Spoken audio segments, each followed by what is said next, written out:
I could hardly carry the desk around, even if I wanted to.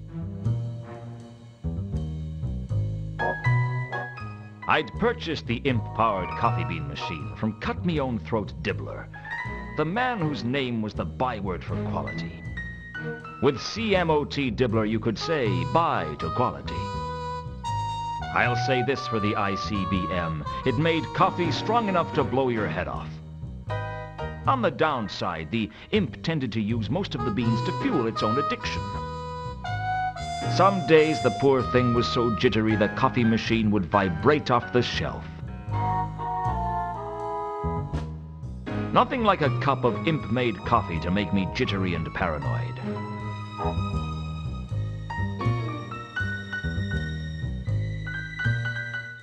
A lot of strange things had happened to me since becoming a private investigator. But the weirdest was the irrepressible sensation that the most important thing for me to own as a PI was a door with my name painted on the glass.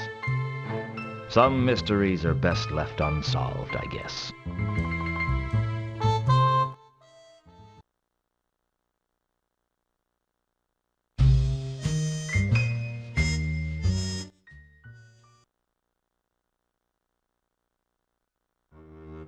The wharf was on the upmarket side of the river, in the city of Ankh.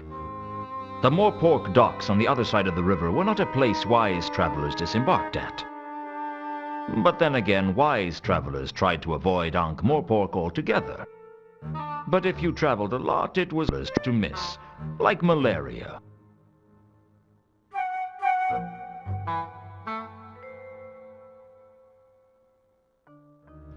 The Milka was a tramp schooner, one of the many ramshackle ships that plied their trade around the Circle Sea.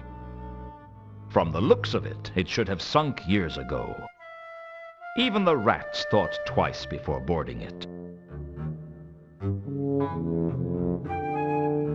Along the length of the wharf were hundreds of posts for mooring ships to.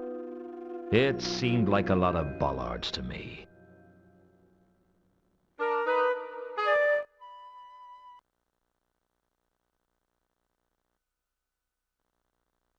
Are you the first mate?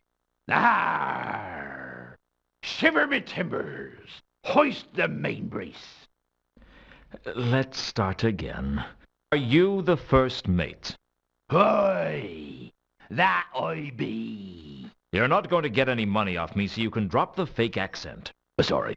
You know how it is. Some people are stupid enough to fall for that sort of thing.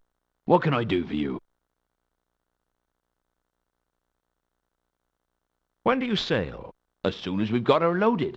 How much is passage? Where are you looking to go? I don't know. Sort, perhaps. We've just come from there.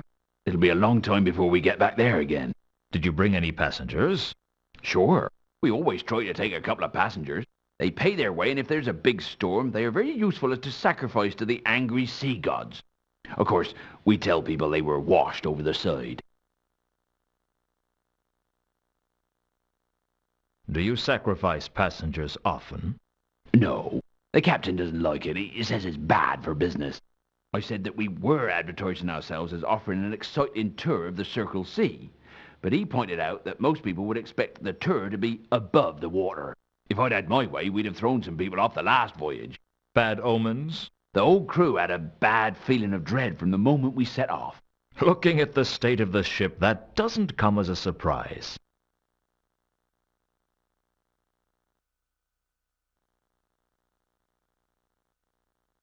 Was there a man named Mundy on the last voyage? It's funny you should ask that. You're the second person today to have an interest in Mundy. Who was the first? A dwarf. He didn't give his name. I don't think he was from round here, though. What about Mundy? What was he like? I don't pry into the passenger's business, but for a man who came on board pretty happy, he seemed pretty unsettled when he left. Not that I blame him. Something was definitely amiss on this last voyage. Do you know where he is now? Mundy? No. Like I said, I don't pry into passengers' business. Unless you actually look through their luggage after they've been washed over the side. Hey, what are you inferring? I'm not inferring anything. I'm implying that you might have had a look at their luggage at one point. If I had, I certainly wouldn't admit it to you. which either means you didn't look or you didn't find anything of interest. You better watch your steps, son. It's not good to make accusations like that. Don't worry. Anything we discuss is strictly between you, me, and anyone else I tell.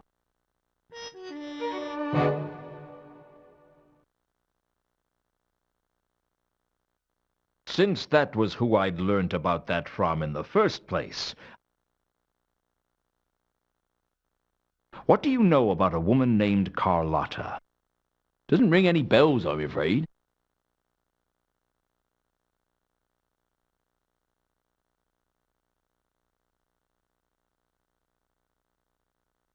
Well, safe voyage, if that's possible.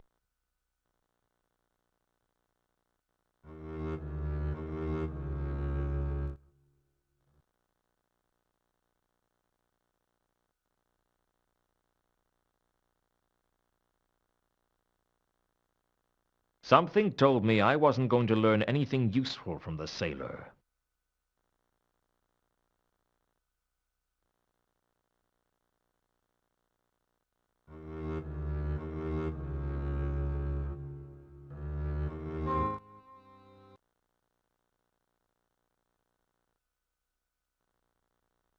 Not for much longer, I hope.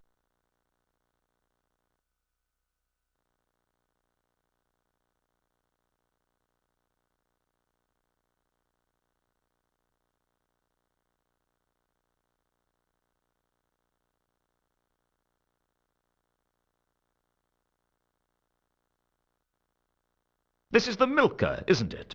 That's what it says on the prow. It's impossible to read anything written on that hull. Just because you can't read it doesn't mean it isn't there. Reality is subjective, after all. Don't get all existential with me. It was more ontological than existential. That's a really bad habit you've got there. What? Oh, sorry. I picked up a bad case of philosophy in ePSXe a couple of years ago, and I haven't been able to get rid of it since. Just can't seem to shake it off. Normal as anything one minute. Next moment, I'm wondering if anything can truly be said to exist. A bit of a drawback when you're supposed to be navigating. Okay, assuming the existence of an objective shared universe, is this the Milka? Yes. Can I have a look on board? No. That better not be some kind of philosophical objection. No one gets on board without Captain Jenkins' permission. Where is the captain? I don't know. But you could try the Cafe Ankh. He usually goes there when he's in Ankh-Morpork. If it exists, of course.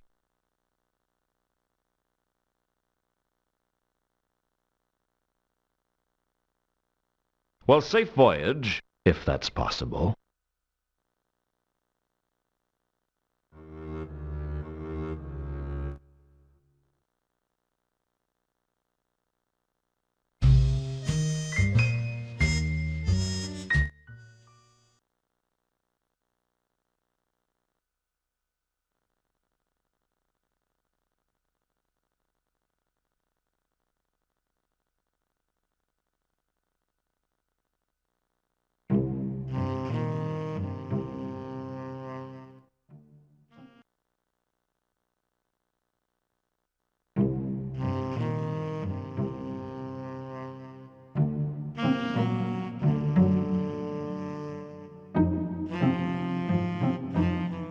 I figured the golem wouldn't notice that the crowbar had gone missing. Not that I'm saying it didn't need it, just that I'd figured I'd get away with stealing it.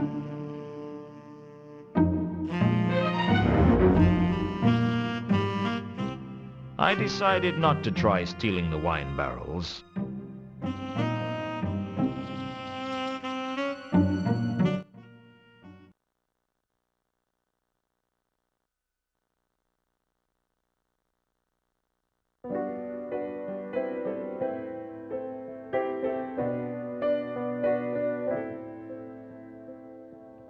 You can't recall if the whiskey knocked you flat, or if everything was a blur when you met her. All that you remember are the tunes of a vampire